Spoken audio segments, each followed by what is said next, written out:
Hi friends, എല്ലാവർക്കും നമസ്കാരം. അധികമൊന്നും പറയാനില്ല, വളരെ ചുരുക്കം കുറച്ച് കാര്യങ്ങൾ മാത്രമാണ് പറയാനുള്ളത്. രണ്ട് സിനിമയുടെ അപ്ഡേറ്റ് പ്ലസ് എംപുരാനെ കുറിച്ച് നടക്കുന്ന പല സംഭവങ്ങളും നിങ്ങളിപ്പോൾ കേട്ടുകൊണ്ടിരിക്കുന്നുണ്ടാവും. സെൻസർ കെട്ടാണെന്ന് പറയും, കുറെ ആൾ സെൻസർ കെട്ടല്ല എന്ന് പറയും.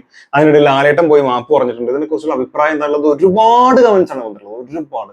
ഒരു വീഡിയോ എന്താ ചെയ്യാത്തതെന്ന് ചോദിച്ചിട്ട്, അപ്പൊ അതൊന്ന് ജസ്റ്റ് ഇൻക്ലൂഡ് ചെയ്ത് വളരെ ചെറിയ ഒരു വീഡിയോ ചെയ്യാനാണ് ഉദ്ദേശിച്ചിട്ടുള്ളത്. അതുകൊണ്ട് തന്നെ ആദ്യത്തെ അപ്ഡേറ്റ് എന്ന് പറയുന്നത് സർദാർ എന്ന് പറഞ്ഞ സിനിമയുടെ രണ്ടാം ഭാഗം, അതിന്റെ ഒരു പ്രൊമോ വീഡിയോ വന്നിട്ടുണ്ടായിരുന്നു, അനൗൺസ്മെന്റ് പ്രൊമോ. അത് നമ്മളിത് റിയാക്ട് ചെയ്തിട്ടില്ല, പക്ഷെ അത് വന്നത് ഇതിൽ ജസ്റ്റ് ഒന്ന് പറഞ്ഞു എന്ന് മാത്രമേ ഉള്ളൂ. എന്തായാലും സർദാർ എന്ന് പറഞ്ഞ സിനിമ വളരെ നല്ലൊരു സിനിമയായിരുന്നു. അത്യാവശ്യം കണ്ടിരിക്കാൻ പറ്റുന്ന മാസ് പ്ലസ് ഒരു തമിഴ് ടിപ്പിക്കൽ പടമാണെങ്കിൽ പോലും കണ്ടിരിക്കാൻ ഭയങ്കര രസമായിട്ടുള്ള സംഭവമായിരുന്നു. രണ്ട് കാർത്തിക വന്ന് നന്നായിട്ട് പൊളിച്ചടക്കിയ ഒരു സിനിമയാണ്. എന്തായാലും സർദാർ 2-ന്റെ പ്രൊലോഗ് ഫ്രം ടുമോറോ എന്നാണ് പറഞ്ഞിട്ടുള്ളത്. അപ്പൊ നാളെ അതുമായി ബന്ധപ്പെട്ടുള്ള മറ്റ് ഡീറ്റെയിൽസും കാര്യങ്ങളൊക്കെ വരും എന്ന് വിചാരിക്കാം. ടൈം ഇതിൽ ഇവർ കൊടുത്തിട്ടില്ല. എന്തായാലും വെയിറ്റിംഗ് ആണ്. അതല്ലാതെ പറയാനുള്ളത് നമ്മുടെ ആസിഫ് അലി നായകനായിട്ട് വരുന്ന ആഭ്യന്തര കുറ്റവാളി എന്ന് പറഞ്ഞ സിനിമയുടെ ഒരു ഈദ് പോസ്റ്റർ വന്നിട്ടുണ്ടായിരുന്നു. അതിലൊരു അപ്ഡേറ്റോടെ ഉണ്ടായിരുന്നു. അതായത് പുരുഷലോകം എന്ന് പറഞ്ഞ ലിറിക്കൽ വീഡിയോ ഫ്രം ടുമോറോ, നാളെ മുതൽ. അതും ടൈം ഒരു കൊടുത്തിട്ടില്ല, പക്ഷെ നാളെ മുതൽ ആ ലിറിക്കൽ വീഡിയോ ആ സിനിമയിലേത് വരും. ഇനി നേരെ എമ്പുരാനിലേക്ക് കിടക്കാണ്. അധികം വളച്ചടിക്കലും പരിപാടികളൊന്നുമില്ല. എമ്പുരാന്റെ ആദ്യത്തെ അപ്ഡേറ്റ് ആയിട്ട് പറയാനുള്ളത്, കേരളത്തിൽ 3 ദിവസം കൊണ്ട് നേടിയത് 31.54 കോടി കളക്ഷൻ. കേരളത്തിൽ മാത്രം വീക്കെൻഡ് കളക്ഷൻ റെക്കോർഡ് വൻ മാർജിനിൽ ഇന്നത്തെ ദിവസത്തോടെ ഏട്ടന്റെ കയ്യിലിരിക്കും എന്ന് പറഞ്ഞ ട്രോൾ വീഡിയോ വരെ അവിടെ വന്നിട്ടുണ്ട്. അത് മാത്രമല്ല, ഒരുപാട് റെക്കോർഡുകളാണ് പൊളിച്ചടക്കിക്കൊണ്ടിരിക്കുന്നത്. ഈവൻ നെഗറ്റീവ് കമന്റ്സ് വരുമ്പോൾ പോലും പടം ഭയങ്കരമായിട്ട് ഹൈപ്പിലേക്ക് കയറിയിട്ടുണ്ട്. അതിനിടയിലാണ് BJP-കാരുടെ കുരുപൊട്ടലും അതുമായിട്ട് ബന്ധപ്പെട്ടുള്ള പല പരിപാടികളും വരലും. അതോടെ പടത്തിന്റെ റേഞ്ച് അങ്ങോട്ട് ഒരൊറ്റടി കയറി. എന്ന് വെച്ചാൽ പടത്തിന്റെ ഹൈപ്പ് സിനിമ ഇറങ്ങുന്നതിന് മുമ്പ് എത്രമാത്രം വലുത് നമുക്കറിയാം. അതിനിടയിൽ പല ആളുകളുടെ നെഗറ്റീവ് റിവ്യൂസ് വന്നു, പല നെഗറ്റീവ് കാര്യങ്ങൾ കേൾക്കുന്നുണ്ട്. എന്നാൽ ഒരുപാട് ആളുകൾ പോസിറ്റീവ് പറയുന്നുണ്ട്. ഈ 30% വന്നിട്ടുള്ള നെഗറ്റീവ് കമന്റുകളെ ഒറ്റടി കടിച്ചു താത്തുന്ന രീതിയിലായി ഈ BJP അല്ലെങ്കിൽ RSSന്റെ ഒക്കെ ആളുകൾ കൊടുത്തിട്ടുള്ള ഒരു, അല്ലെങ്കിൽ സംഘപരിവാരത്തിന്റെ ആളുകൾ കൊടുത്തിട്ടുള്ള ഒരു ഹൈപ്പ്. അതുകൊണ്ട് ഈ 30% നെഗറ്റീവും ഇല്ലാതായി ഒലിച്ചടങ്ങി പോയിരിക്കുകയാണ്. കാരണം വൻ തിരക്കാണ്. ഇന്നലെയൊക്കെ ഭയങ്കരമായിട്ടുള്ള, ഇന്നൊക്കെ ആയിട്ട് ഭയങ്കരമായിട്ടുള്ള 2 ലക്ഷത്തോളം ടിക്കറ്റൊക്കെയാണ് ബുക്ക് മൈ ഷോയിലൊക്കെ വിറ്റുപോയിട്ടുള്ളത്. ഭയങ്കര പരിപാടിയാണ്. എന്തായാലും അതിന്റെ ഓരോ ട്രോൾ പോസ്റ്റേഴ്സും അല്ലാത്ത അപ്ഡേറ്റും എല്ലാം ഇൻക്ലൂഡ് ചെയ്ത് പറയുമ്പോൾ തന്നെ എനിക്ക് ഏകദേശം കാര്യങ്ങൾ മനസ്സിലാവും. ഒന്ന്, റീ എഡിറ്റിങ്ങിന് മുൻപ് കാണാനാണോ ഇത്ര തിരക്ക് എന്ന് ചോദിച്ചിട്ട് ഓരോ മണിക്കൂറിലും കുതിച്ച് ടിക്കറ്റ് വിൽപ്പന എന്ന് പറഞ്ഞിട്ട് ബുക്ക് മൈ ഷോയിൽ വന്നിട്ടുള്ള കാര്യങ്ങളൊക്കെ കൊടുത്തിട്ടുണ്ട്. പ്ലസ് അവിടെ വന്നിട്ടുള്ള ട്രോളിൽ തന്നെ സത്യം പറഞ്ഞാൽ ഇതിന്റെ ഒരു പ്രധാന പരിപാടി എന്താന്നുള്ളതുണ്ട്. സംഭവമാണ്, മിത്രം എന്ന് കൊടുത്തിട്ടുണ്ട്. കട്ട് ചെയ്തിട്ട് ഇറക്കാനായിരുന്നില്ല, ആദ്യമേ കട്ട് ചെയ്ത് ഇറക്കിയാൽ പോരായിരുന്നു മണ്ടന്മാരെ എന്നാണ് ചോദിച്ചിട്ടുള്ളത്. അപ്പൊ എമ്പുരാൻ ടീം എഡിറ്റഡ് ഇറങ്ങും മുന്നേ മാക്സിമം ആളുകൾ കാണും.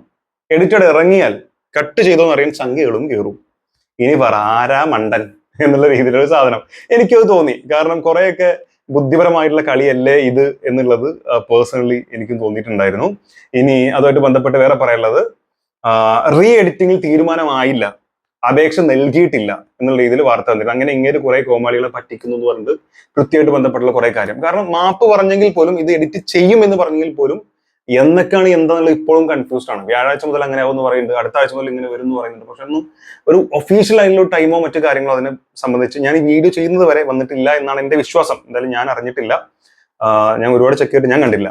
ഇനി മോഹൻലാൽ ഇതുമായിട്ട് മാപ്പ് പറയുന്ന പറഞ്ഞ് മേജർ രവി ഒരു സംഭവം പറഞ്ഞിട്ടുണ്ടായിരുന്നു. ഞാൻ അവസാനം എന്റെ അഭിപ്രായം എന്താണ് അവസാനം പറയട്ടെ, സാധനം മൊത്തം പറഞ്ഞിട്ട് പറയാം എന്ന് വിചാരിച്ചിട്ടാണ്. അല്ലെങ്കിൽ കുറെ ആളുകൾ അത് പറഞ്ഞില്ല ഇത് പറഞ്ഞില്ല എന്ന് വരും. അപ്പോൾ എന്നിട്ട് അഭിപ്രായം പറഞ്ഞാൽ മതിയല്ലോ, അതുകൊണ്ടാണ് കേട്ടോ. മേജർ രവി ഒരു വീഡിയോ ഇട്ടുണ്ടായിരുന്നു. ലാലേട്ടൻ സ്ക്രിപ്റ്റ് വായിക്കാതെയാണ്, കഥ കേൾക്കാതെയാണ് അഭിനയിച്ചത്. എന്ത് ഊളത്തരാണ്. പിന്നെ ലാലേട്ടൻ എന്താ ഭ്രാന്തല്ല, കഥ കേട്ട് മനസ്സിലായി ഇഷ്ടപ്പെട്ട് തന്നെയാണ് സമ്മതിച്ചിട്ടുള്ളത്. അതിന് മുമ്പ് സമ്മതിച്ചിട്ടുണ്ടാവും, പക്ഷെ സിനിമ ഇതിന് മുമ്പ് കേട്ടിട്ടുണ്ട്. വെറുതെ തള്ളാൻ നിൽക്കരുത്. പിന്നെ മാപ്പ് പറയുന്നു പറയുന്നു, അതിന് മൂപ്പരൊന്നും പറഞ്ഞിട്ട് കാര്യമില്ല. മൂപ്പർ പറഞ്ഞതേപോലെ ഒരു ഉടുപ്പില്ലാണ്ട് ഇയാൾ മാപ്പ് പറഞ്ഞിട്ടുണ്ട്. മോഹൻലാൽ അദ്ദേഹത്തെ ഫേസ്ബുക്ക് പോസ്റ്റ്, ഇതിനോട് നിങ്ങൾ കണ്ടിട്ടുണ്ടെങ്കിലും ഒരൊറ്റടിക്കൊന്ന് വായിക്കാം. ലൂസിഫർ ഫ്രാഞ്ചൈസിന്റെ രണ്ടാം ഭാഗമായ എമ്പുരാൻ സിനിമയുടെ ആവിഷ്കാരത്തിൽ കടന്നു വന്നിട്ടുള്ള ചില രാഷ്ട്രീയ സാമൂഹിക പ്രമേയങ്ങൾ എന്നെ സ്നേഹിക്കുന്നവരിൽ കുറെ പേർക്ക് വലിയ മനോവിഷമം ഉണ്ടാക്കിയതായി ഞാൻ അറിഞ്ഞു. ഒരു കലാകാരൻ എന്ന നിലയിൽ എന്റെ ഒരു സിനിമയും ഏതെങ്കിലും രാഷ്ട്രീയ പ്രസ്ഥാനത്തോടോ ആശയത്തോടോ മതവിഭാഗത്തോടോ വിദ്വേഷം പുലർത്തുന്നില്ല എന്ന് ഉറപ്പുവരുത്തേണ്ടത് എന്റെ കടമയാണ്. അതുകൊണ്ട് തന്നെ എന്റെ പ്രിയപ്പെട്ടവർക്കുണ്ടായ മനോവിഷമത്തിൽ എനിക്കും എമ്പുരാൻ ടീമിനും ആത്മാർത്ഥമായ ഖേദമുണ്ട് എന്നും, ഒപ്പം അതിന്റെ ഉത്തരവാദിത്വം സിനിമയ്ക്ക് പിന്നിൽ പ്രവർത്തിച്ച ഞങ്ങൾ എല്ലാവരുടേതുമാണ് എന്ന തിരിച്ചറിവോടെ അത്തരം വിഷയങ്ങളെ നിർബന്ധമായും സിനിമയിൽ നിന്ന് നീക്കം ചെയ്യാൻ ഞങ്ങൾ ഒരുമിച്ച് തീരുമാനിച്ച് കഴിഞ്ഞു. കഴിഞ്ഞ 4 പതിറ്റാണ്ട് നിങ്ങളിൽ ഒരാളെയാണ് ഞാൻ എൻ്റെ സിനിമാ ജീവിതം ജീവിച്ചത്. നിങ്ങളുടെ സ്നേഹവും വിശ്വാസവും മാത്രമാണ് എൻ്റെ ശക്തി. അതിൽ കവിഞ്ഞൊരു മോഹൻലാൽ ഇല്ല എന്ന് ഞാൻ വിശ്വസിക്കുന്നു എന്ന് പറഞ്ഞിട്ടാണ് പുള്ളി ഇതിട്ടിട്ടുള്ളത്. അത് നമ്മുടെ പൃഥ്വിയും അതുപോലെ ആന്റണി പെരുമ്പാവൂരൊക്കെ റീപോസ്റ്റ് ചെയ്ത് അത് സപ്പോർട്ട് ചെയ്തിട്ടുമുണ്ട്. ഇതിനെക്കുറിച്ച് എന്താണ് അഭിപ്രായം ചോദിച്ചു കഴിഞ്ഞാൽ, ഞാൻ പറയുന്നതിന് മുമ്പ് എന്റെ സെയിം ഈ അഭിപ്രായം തന്നെ എനിക്കും പറയാനുള്ളത്. ശ്രീജിത്ത് പെരുമണ എന്ന് പറഞ്ഞിട്ട് ഫേസ്ബുക്കിൽ തന്നെ ഞാൻ കണ്ടതാണ്. ഒരു 6-7 മണിക്കൂറൊക്കെ മുമ്പ് പുള്ളി ഇട്ടൊരു പോസ്റ്റ് ഉണ്ട്. അതാണ് എനിക്ക് കറക്റ്റ് ആയിട്ട് തോന്നിയത്. പുള്ളി ഇവിടെ ഒരു ഫോട്ടോയും കൊടുത്തിട്ടുണ്ട്. മുമ്പ് എന്താ എഴുതിയ കൊടുക്കാം. പൊതുവെ ഒരു ചെരിവുണ്ട്, പിന്നീട് പൂർണ്ണമായും നെട്ടല് വളഞ്ഞുപോയി. ഒടുവിൽ ഇപ്പോൾ കാലാപാനിയിലെ ആ രംഗത്തിൽ അഭിനയിച്ചതുപോലെ ജീവിക്കുന്നു. അത് ഷൂ നക്കി ജീവിക്കുന്നു എന്നുള്ളത്. നിങ്ങൾക്ക് ഇതിൽ കൂടുതൽ പിടിച്ചു നിൽക്കാൻ കഴിയുമെന്ന് ആരെങ്കിലും കരുതിയെങ്കിൽ അവരാണ് മണ്ടന്മാർ. പരിവമൊന്നും ഇല്ലാതെ തന്നെ ലാലേട്ടന്റെ ദുഃഖത്തിൽ പങ്കുചേരുന്നു. ദുഃഖസൂചകമായി സംസ്ഥാനത്ത് ഞായറാഴ്ച ആചരിക്കും എന്നൊക്കെ പറഞ്ഞിട്ട് കുറച്ച് കാര്യം പറഞ്ഞിട്ടുണ്ട്. പുള്ളി പറഞ്ഞ കാര്യങ്ങളിൽ നിന്ന് ഒന്ന് എനിക്ക് എടുത്തു പറയാനുള്ളത്, കാലാപാനിയിലെ ആ ഒരു വേഷം, ഷൂ നക്കുന്ന പരിപാടി ദയവ് ഇതിൽ ലാലേട്ടൻ നിങ്ങളുടെ ഭാഗത്ത് നമ്മൾ പ്രതീക്ഷിക്കുന്നില്ല. ഓക്കെ, ഇവിടെ കുറെ ആളുകൾ ഇത്തരം പോസ്റ്റിന് താഴെ അത് ലാലേട്ടൻ ഇങ്ങനെ ചെയ്യുന്നു വിചാരിച്ചായിരുന്നു ഇട്ട പല പോസ്റ്റിന് താഴെയും കുറെ ആളുകൾ വന്നിട്ട്, എസ്പെഷ്യലി അത് സംഘി രീതിയിലുള്ള ആളുകളെ അല്ലെങ്കിൽ RSനെ അല്ലെങ്കിൽ BJP ഒക്കെ സപ്പോർട്ട് ചെയ്യുന്ന ആളുകളായിരിക്കും ഞാൻ വിശ്വസിക്കുന്നു. എന്തായാലും വന്നിട്ട് ഹിന്ദു എന്നുള്ള വാക്ക് ഞാൻ അവിടെ ഉപയോഗിച്ചിട്ടില്ല, വീണ്ടും പറയുന്നു. കാരണം ഹിന്ദുക്കളെല്ലാവരും സംഘികളല്ല, ഹിന്ദുക്കളെല്ലാവരും RSകളല്ല എന്നുള്ളത് എനിക്ക് പേഴ്സണലി അറിയുന്നതുകൊണ്ടും അത് മതം എന്നുള്ള രീതിയിലേക്ക് ഇത് വരുത്താൻ ഞാൻ ആഗ്രഹിക്കാത്തതുകൊണ്ടാണ്. അതുകൊണ്ട് ആ ഡയലോഗ് അടിച്ചാരും ദയവേത് വരരുത് എന്ന് സ്നേഹത്തോടെ ഒന്ന് ഓർമ്മിപ്പിക്കുന്നു. ചില ആളുകൾ ഉണ്ടാവും, എല്ലാവരും അല്ലട്ടോ പറയുന്നത്, ക്ഷമിക്കുക. ചില ആളുകൾ അവരെ മാത്രമാണ് ഉദ്ദേശിച്ച് പറഞ്ഞിട്ടുള്ളത്. അപ്പോൾ ആ രീതിയിൽ ആരും വരാൻ നിൽക്കരുത്. അപ്പൊ ഞാൻ ഇവിടെ ഉദ്ദേശിച്ചിട്ടുള്ളത് പാർട്ടി എന്ന രീതിയിൽ. ആ ഒരു പാർട്ടി എന്ന രീതിയിൽ നിങ്ങൾക്ക് വേണമെങ്കിൽ പറഞ്ഞോളൂ, നിങ്ങളുടെ ഇഷ്ടം. ഓക്കെ, പക്ഷെ മതം ഇതിൽ കുത്തിക്കലർത്താൻ ശ്രമിക്കരുത്. അപ്പൊ എന്തായാലും അത്തരത്തിൽ ഒരു സംഭവം ലാലേട്ടന്റെ ഭാഗത്ത് നിന്ന് കുറെ ആളുകൾ പറയുന്നത് സ്നേഹമല്ലേ, സ്നേഹം കൊണ്ടല്ലേ എന്നൊക്കെ ചോദിക്കുന്നുണ്ട്. സ്നേഹമാണെങ്കിൽ ഈ സിനിമയിൽ പറഞ്ഞിട്ടുള്ളത് സിനിമയായിട്ട് കാണാൻ ആദ്യം പഠിക്കണം. സിനിമ എന്നുള്ളത് സിനിമ മാത്രമായിട്ട് കാണുക. അതല്ല നിങ്ങൾ അതിൽ പാർട്ടി എന്തിനാണ് കുത്തി ഇറക്കുന്നത്. അതിൽ എല്ലാ പാർട്ടിനെയും പറഞ്ഞിട്ടുണ്ട് എന്ന് വേണമെങ്കിൽ നമുക്ക് ബുദ്ധിയുള്ള ആളുകൾക്ക് മനസ്സിലാവും. അവരാരും ഇതിനെതിരെ ഒന്നിനും വന്നിട്ടില്ലല്ലോ. ഈ ഒരു സംഭവം നിങ്ങൾ ചെയ്തതാണോ അല്ലയോ, നിങ്ങൾ ചെയ്തതാണെന്ന് നിങ്ങൾ വിശ്വസിക്കുന്നുണ്ടോ? അതുകൊണ്ടാണല്ലോ നിങ്ങൾക്ക് ഇത്ര കുരു കിട്ടുന്നത്. അത് ആ ജനങ്ങൾ അറിയുന്നുണ്ടെന്നുള്ളതുകൊണ്ട് മിണ്ടാണ്ടൊരു പാത്തിരുന്ന പോലെ അത് അതിന്റെ വഴിക്ക് പോയി ആ വഴിക്ക് വിട്ടാ പോലെ. നിങ്ങൾ ആരും കേട്ടിട്ടില്ല. ഇനിയിപ്പോ അങ്ങനെ നടന്ന സംഭവമാണെന്നുണ്ടെങ്കിൽ ലോകതെമ്മാടിത്തരായതല്ലേ. ഗുജറാത്ത് കലാപൊക്കെ നമുക്ക് എല്ലാവർക്കും അറിയാം എത്രമാത്രം വലിയ പ്രശ്നമാണെന്നുള്ളത്. അവിടെ ഞാൻ പറയുന്നു, മുസ്ലിമിനെ കൊന്നോ ഹിന്ദുവിനെ കൊന്നോ ക്രിസ്ത്യനെ കൊന്നോ അല്ല, മനുഷ്യനെ കൊന്നിട്ടുണ്ടെങ്കിൽ ഈ കൊന്ന ആളുകളെ മനുഷ്യനായിട്ട് കണക്കാക്കാൻ പറ്റില്ല. അത് BJPക്കാരാണ്, അത് RSകാരാണ്. RSകാർ ഒരിക്കലും മനുഷ്യനായിട്ട് കാണാൻ കഴിയില്ല എന്നുള്ളതാണ് എന്റെ നിലപാട് ഇതിൽ. അതുകൊണ്ട് തന്നെ അത്തരത്തിലുള്ള മനുഷ്യരഹിതമായിട്ടുള്ള അക്രമ സ്വഭാവം കാണിച്ചിട്ടുള്ള, മൃഗങ്ങളെക്കാൾ ഹീനമായിട്ടുള്ള പ്രവൃത്തി കാണിച്ചിട്ടുള്ള അവരെ, ആ ജന്തുക്കളെ കുറിച്ച് സിനിമയിൽ പറഞ്ഞിട്ടുണ്ടെങ്കിൽ അവരോട് സ്നേഹം കാണിക്കേണ്ട ആവശ്യമൊന്നും മോഹൻലാൽ എന്ന് പറഞ്ഞ വ്യക്തിക്കില്ല. അല്ലെങ്കിൽ മോഹൻലാൽ പരസ്യം പറയട്ടെ ഞാൻ RSനെ സപ്പോർട്ട് ചെയ്യുന്നു, അങ്ങനെയാണെങ്കിൽ ഓക്കെ. അപ്പൊ എനിക്ക് അതിനെ കുറിച്ച് പറയാനുള്ളത് അഭിപ്രായം പറയാം. ലാലേട്ടനെ എതിർത്ത് പറഞ്ഞല്ല, നടൻ എന്ന രീതിയിൽ ലാലേട്ടനെ അംഗീകരിക്കുന്നു. പക്ഷെ ആസ് എ പേഴ്സൺ ലാലേട്ടൻ ചെയ്തതിനെ ഒരിക്കലും അംഗീകരിക്കുന്നില്ല എന്നുള്ളതാണ് എന്റെ ഭാഗം. ഇനി തലപതി വിജയനെ കുറിച്ച് വന്നിട്ട് ഒരു പോസ്റ്ററാണ്. രാജ്യത്തെ ഏറ്റവും വലിയ പാർട്ടിയെ ക്ലൈമാക്സിൽ അറഞ്ചം പുറഞ്ചം പഞ്ഞിക്കിട്ട് നാഷണൽ ലെവൽ പ്രഷർ വന്നിട്ടും അത് നീക്കം ചെയ്യാതെ ഡയറക്റ്റായി കാണിച്ച പ്രൊഡ്യൂസറുടെ ധൈര്യം, അക്കാര്യത്തിൽ വിജയ് എന്ന് പറഞ്ഞിട്ടൊരു സംഭവം കാണിച്ചിട്ട് മേരസലടക്കം ഒരുപാട് സിനിമകൾ ഇത്തരത്തിലുണ്ടായിട്ടുണ്ട്. എന്തായാലും സമ്മതിച്ചോട്ടെ പറ്റുള്ളൂ എന്നുള്ളത് ഈ സമയത്ത് ഞാനും ആലോചിക്കുന്നു. ഇനി മുഖ്യമന്ത്രി പറഞ്ഞിട്ടുള്ളതും അതുപോലെ പ്രതിപക്ഷ നേതാവ് പറഞ്ഞിട്ടുള്ളതും, ജനാധിപത്യ സമൂഹത്തിൽ പൗരന്റെ ആവിഷ്കാര സ്വാതന്ത്ര്യം സംരക്ഷിക്കപ്പെടണം, അതിനായി ഒന്നിച്ചുള്ള സ്വരം ഉയരണം.